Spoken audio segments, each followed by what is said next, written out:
Olá, continuando assim a nossa catequese, eu achei interessante a gente retomar sobre o que eu falei a respeito do livro de Gênesis, porque eu falei que é um livro que não é um livro verdadeiramente histórico, e é verdade, mas a gente precisa deixar claro, dizer aqui com todas as letras, que não é um livro histórico, mas é um livro inspirado, assim como todos os livros da Bíblia. Eles estão aqui justamente porque são considerados inspirados por Deus, quer dizer que o autor sagrado foi inspirado por Deus a escrever tudo que ele escreveu em Gênesis e que trazem essas verdades essenciais, importantíssimas, para a gente compreender melhor o mistério das nossas origens, certo? E esse mistério das origens já vai nos remeter lá à teoria da evolução, que também é importante ficar claro, a gente retomar aquilo que São João Paulo II, enquanto Papa, ele escreveu que a respeito da matéria, a ciência mesmo é quem tem que estudar e dar uma resposta da origem da matéria. Agora, a respeito da alma, do espírito, é matéria para teologia e para filosofia. Então, a ciência jamais ela vai conseguir responder a respeito da nossa alma, aquele momento que você foi criado e que Deus imprimiu ali no seu ser a vida, a alma, o seu espírito.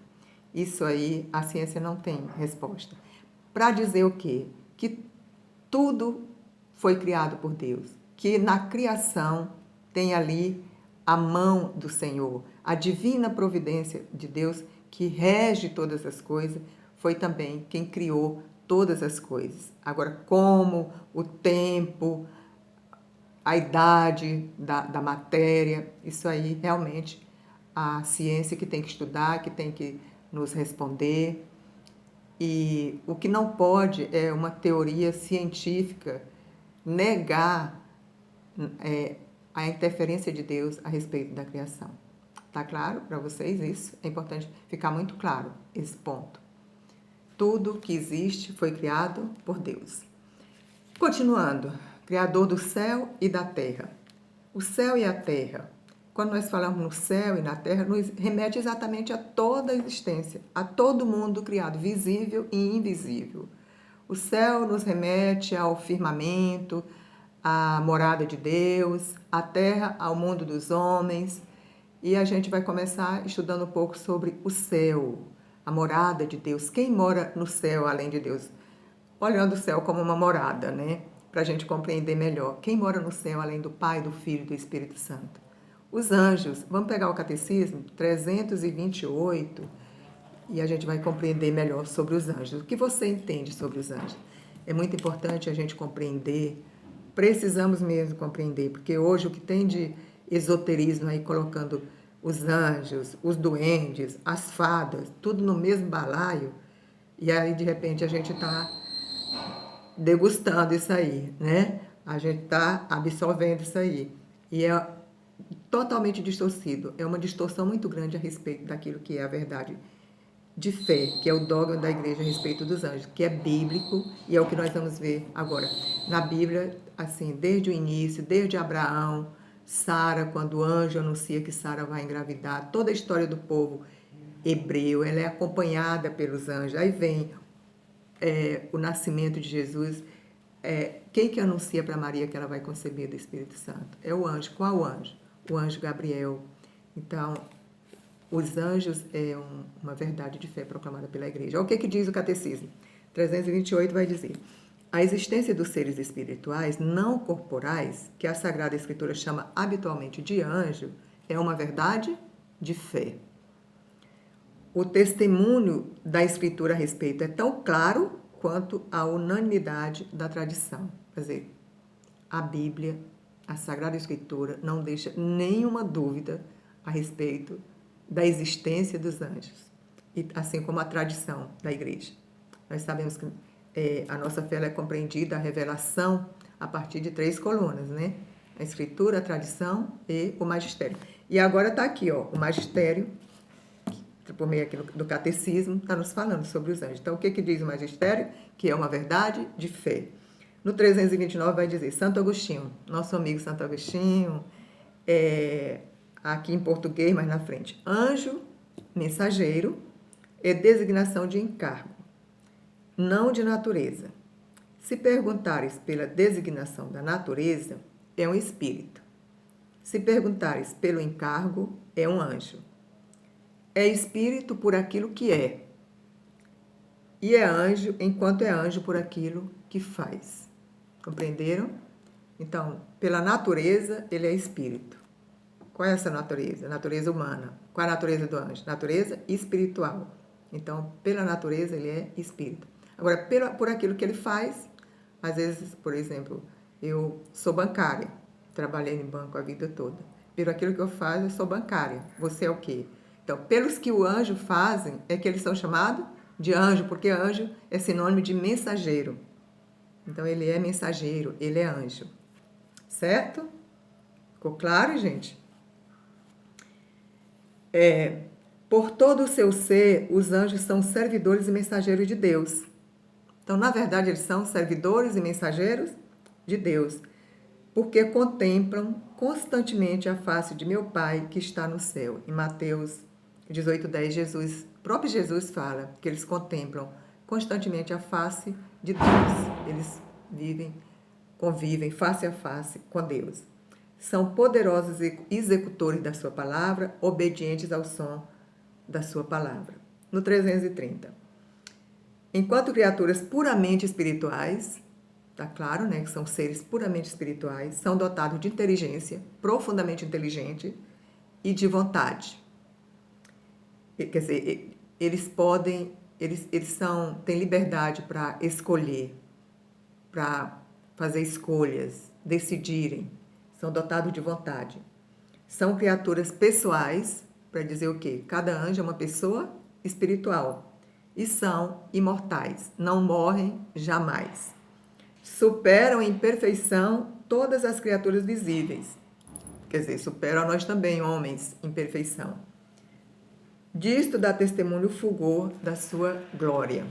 Então, compreendemos os anjos, criaturas imortais, inteligentes, seres puramente espirituais, dotados de vontade, pessoais. Então, esses são os anjos. E que, quanto à sua missão, eles são mensageiros, são anjos. Certo? Os anjos, aí, meu irmão, até o artigo 336 do Credo vai continuar falando sobre os anjos. Já pensou se vocês leem cada artigo que eu der, vocês pegarem o catecismo e leem, no final do ano vocês vão estar assim, bem conhecedores da doutrina católica. Eu faço assim um apanhado, eu tento trazer aquilo que são pontos essenciais para a gente compreender cada dogma. Mas assim, a parte de vocês seria pegar o catecismo agora e ler tudo sobre os anjos, ler todo esse artigo, creio em Deus Pai Todo-Poderoso, Criador do céu e da terra. Vamos? Então, Cristo, vai dizer o catecismo que Cristo é o centro do mundo angélico. Os anjos foram feitos por Ele e para Ele. Né? Eles acompanharam Cristo na sua missão, no deserto serviram a Jesus, quando Jesus ascendeu ao céu, e vai dizer aqui, o próprio Jesus vai dizer no Evangelho de Mateus 25:31. Jesus, olha a fala do nosso Senhor. É incrível assim, o que ele diz. Quando o Filho do Homem vier em sua glória com seus anjos. Então, Jesus ele vai voltar na sua glória. E quando ele voltar, vai ser acompanhado pelos seus anjos. Então, Jesus, ele meio que assina embaixo de tudo que o catecismo está dizendo a respeito dos anjos. Né? Desde a ascensão do Senhor desde a sua encarnação até a sua ascensão. E ele mesmo diz que até a sua volta gloriosa. E a igreja? O que é a igreja, né? Corpo de Cristo presente aqui na Terra, diz sobre os anjos? Diz, está aqui o que o magistério da igreja diz. Mas assim, na celebração, nós sempre vamos, em tudo que a gente vai estar estudando, a gente vai trazer para a liturgia, a presença desse artigo na liturgia. A respeito dos anjos, a gente vai ver, antes do santo ali, o sacerdote nos motiva, nos chama a louvar o Senhor, a proclamar santo, santo, santo é o Senhor Deus do universo. Então, vai sempre dizer, nos unamos aos anjos e santos para proclamar santo, santo, santo. Então, naquele momento, nós estamos em unidade, porque os anjos, eles servem a Deus, eles proclamam a glória de Deus, eles louvam o Senhor. E nós nos unimos a Ele naquele momento para proclamar: Santo, Santo, Santo é o Senhor, Deus do universo. Certo? Então, trazer presente para a nossa vida os anjos e a vida humana. Você sabia que desde que você nasce que você tem um anjo da guarda? Pois é, você tem. Olha, gente, eu fico impressionada com o amor de Deus por nós. O cuidado, tudo que Deus pode fazer para que a gente seja salvo. Nos dá agora um anjo da guarda. Como é o seu relacionamento com o anjo da guarda? O Padre Eduardo sempre reza na missa a oração do anjo da guarda. Mas olha, você pode conversar com o seu anjo da guarda. Eu fico me esforçando para me relacionar melhor com o meu anjo da guarda. O seu anjo da guarda pode conversar com o anjo da guarda daquela pessoa. Eu já vi um pregador falando de trabalho, de serviço para o seu anjo da guarda, porque Deus colocou um anjo ali para estar ao seu lado, lhe proteger, para lhe acompanhar, lhe livrar do mal, a seu dispor. Então, que nós possamos assim usar e abusar no bom sentido do nosso anjo da guarda. Ele vai nos auxiliar nessa batalha, certo? Então, a respeito do céu, nós falamos a respeito dos anjos, que são seres espirituais que moram no céu. E da terra?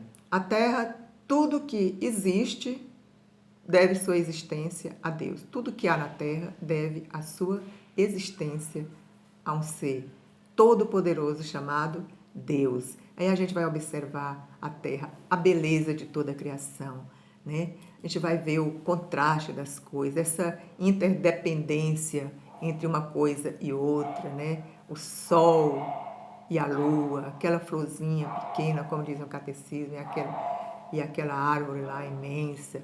Então, para dizer que toda criatura não basta a si mesma, toda criatura, porque tudo que Deus criou, ele é criatura de Deus, mas para dizer que nenhuma basta a outra. E hoje, por meio até da ecologia, a gente fica da biologia, a gente vai vendo a importância de cada ser criado. Quando Deus criou, ele mesmo dizia assim, e Deus, a palavra vai dizer, Deus viu que tudo era bom. Então, cada criatura tem a sua função, o seu papel, né, no universo, para que haja equilíbrio ambiental. Não é isso mesmo? Então, existe a hierarquia das criaturas, entre aquelas que é menos perfeita a mais perfeita. Essa hierarquia ela vai estar narrada na descrição de Gênesis, da criação. Primeiro dia, segundo dia. Então, Deus criou por último o homem, quando Deus diz, façamos o homem à nossa imagem e semelhança. Para dizer o quê? Que o homem é o centro da criação, é o ser mais importante, é dotado de inteligência, de capacidade de amar. Olha, meus irmãos, só o homem tem capacidade de amar o seu Criador e de se relacionar com ele. Só o homem tem esse anseio de ser feliz, né? A gente sabe que, tipo assim, o bezerrinho que foi criado, que está lá no pasto, ele está feliz da vida lá. Está satisfeito, comeu ali seu capim, não quer mais nada da vida. E o homem não, tem sempre essa inquietude dentro dele. Porque o Senhor imprimiu em nós uma alma que anseia por eternidade, que anseia por felicidade. Então, só o homem é capaz de compartilhar, de amar o seu Criador e de se relacionar com Ele. Por ser criado à sua imagem e semelhança, o homem tem também uma dignidade acima de todas as outras criaturas, acima de todos os outros seres criados, porque nós somos criados à imagem e semelhança de Deus. Por mais que o pecado tenha assim desfigurado essa imagem, mas essa dignidade de ser criado como filho de Deus, a sua imagem e semelhança, isso ninguém tira de nós. E é muito importante aqui a gente perceber isso, que nós temos assim uma identidade, né? As outras criaturas, elas são criaturas e nós somos criaturas, mas temos essa dignidade de sermos criados à imagem e semelhança de Deus. Vamos pegar o Catecismo 357. Vamos dizer, eu desmarquei aqui, mas eu acho rapidinho. O que o Catecismo vai dizer? 357.